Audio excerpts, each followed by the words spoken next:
So here's Planet Gray 05, the scene from the sample content from LightWave.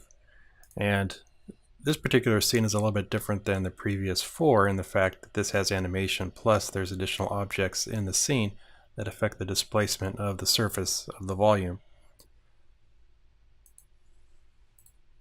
So if I look at the properties of the primitive shape, we see that its shape and the rest of the settings in this object, I believe, are the default settings.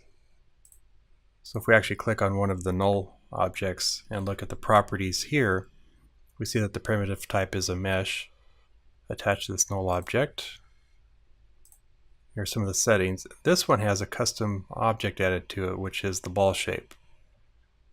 And I'll get back to that. The rest of the settings here are the defaults. So if we open this up, we see that the item shape is 2 meters. And we have different objects in the scene, 2 of them.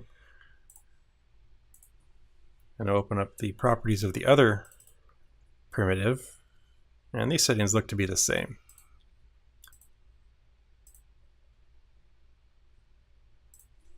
So if we go to the surface editor, we can see how the displacement maps are set up. This is very similar to other designs in the primitive shape scene files that come with the sample content.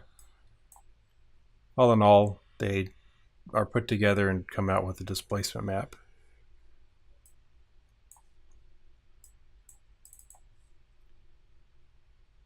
So all this is pretty interesting in how you can get different shapes to come out of a simple volume on that surface just by using displacement and using the surface node editor to accomplish that. So there's other dynamics going on in here to influence the surface on it, but this is the basic setup of it, and additional information can be found in this scene if you download the sample content from NewTek.